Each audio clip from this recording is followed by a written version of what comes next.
Even at your darkest time, you're destined for something greater. Let me say that again. Even at your darkest time, you're destined for something greater. I was a mixed race child growing up in a predominantly white town, raised by 2 white adopted parents. And by age 16, we had a falling out and I was removed from the family home. I was homeless and broken.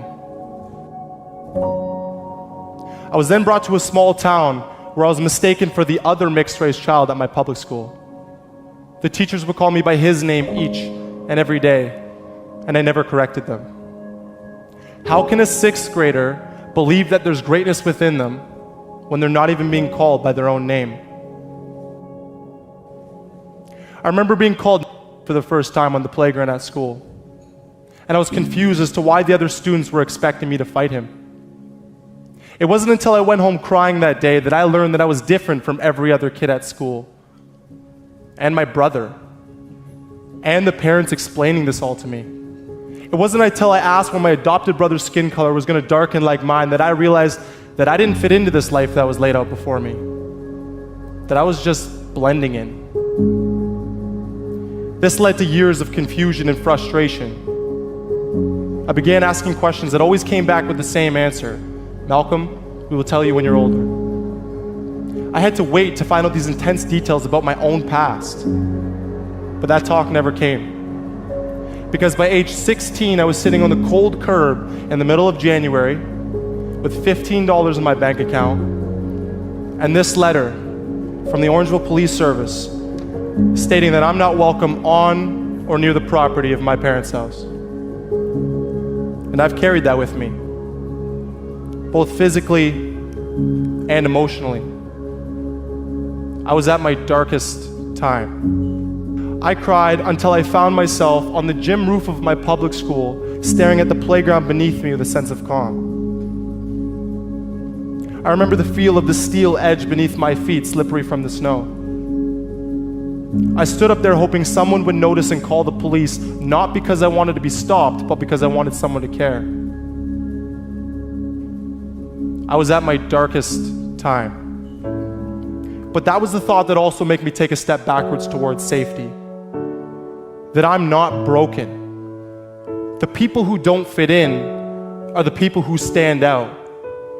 The belief that even then, at my darkest time, that I was going to have a lasting impact on the world and not the pavement beneath me. Because I was once told, they say your life flashes before your eyes, make it worth watching. And I didn't like what I watched during my time spent on that gym roof. I healed my mind. I became comfortable with being different. My friend's family took me off the street to watch me succeed. I now have a place to go home to during the holidays, and there are presents under the tree with my name on it at Christmas time. I have gone on to post-secondary school where I captained Durham College's men's first rugby team to an OCAA gold medal.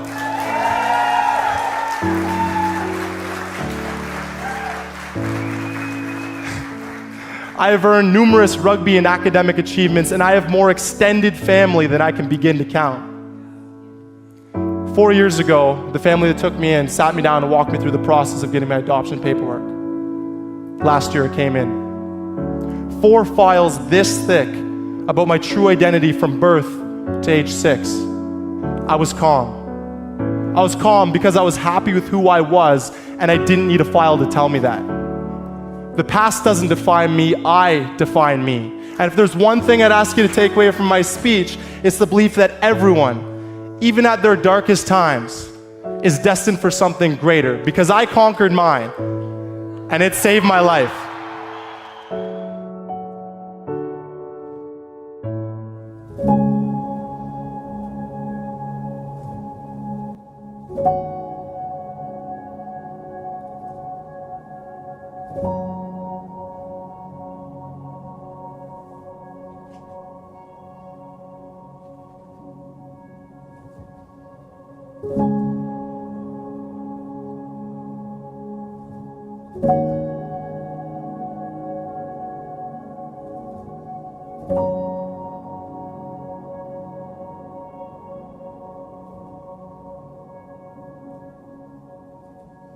you.